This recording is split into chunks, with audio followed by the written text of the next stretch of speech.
Pinupuri ka namin, O Diyos, Ama, Anak, at Espiritu Santo.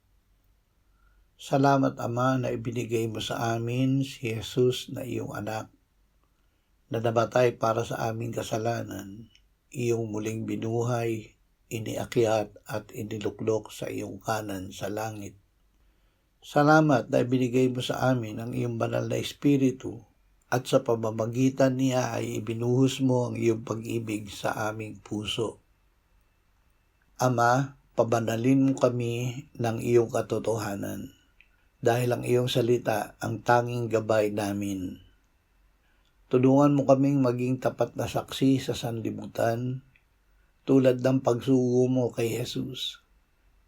Gawin mo kami na maging isa, nagkakaisa sa pag-ibig at pananampalataya upang makita ng mundo na si Jesus ay tunay na sinugo mo.